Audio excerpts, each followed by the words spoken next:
The town of Ashford had forever been encircled by the thick, premonition timberland known as the Quiet Woods. Few actually considered entering, and the individuals who did frequently got back with accounts of abnormal events and disrupting existences. The timberland was appropriately named, for inside its limits, no sound of untamed life could be heard. It was as though the very trees retained any commotion, making a shocking, harsh quietness. One fall, a gathering of companions chose to investigate the Quiet Woods. Driven by the brave Jake, they set off promptly toward the beginning of the day. Alongside him were Lisa, Imprint, and Emily. They pressed their stuff, including spotlights, food, and a guide, prepared for a day of climbing and investigation.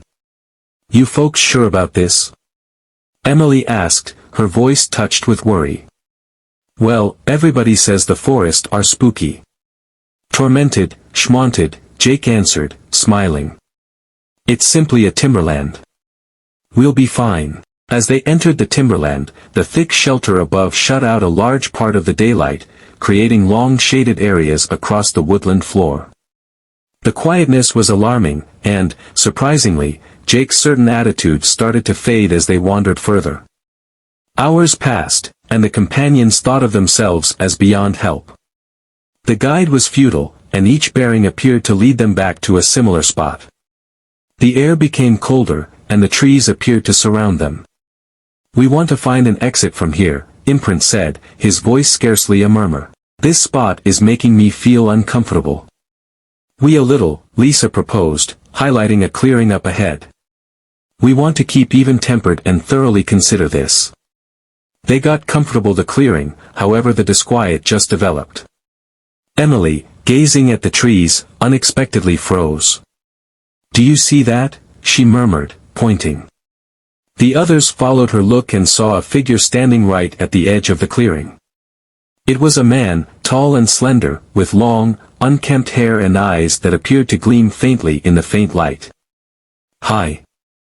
Jake called out, yet the man didn't answer. All things being equal, he transformed and strolled into the backwoods, vanishing among the trees. "Perhaps he can help us," Jake expressed, getting to his feet. "We ought to follow him." "I don't feel that is smart," Emily said, her apprehension clear. In any case, Jake was at that point moving, and the others hesitantly followed. They followed the man through the woodland, however he generally remained barely too far, driving them increasingly deep into the forest. As night fell, the timberland turned into a labyrinth of shadows. The companions' electric lamps scarcely penetrated the murkiness, and the feeling of fear developed as time passes. "Jake, this is a poorly conceived notion," Lisa said, her voice shaking. "We want to turn around." Before Jake could answer, they heard a low, throaty snarl from the dimness. Their spotlights flashed, the figure of the man returned, closer this time. His eyes were presently gleaming a striking red, his mouth wound into an evil grin. "Run!" Imprint yelled, they dashed the other way. Woodland appeared to wake up around them.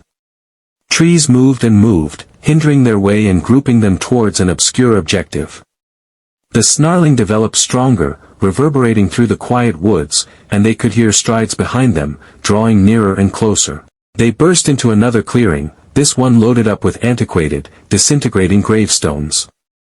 Air was thick with the fragrance of rot, and the ground was covered with bones.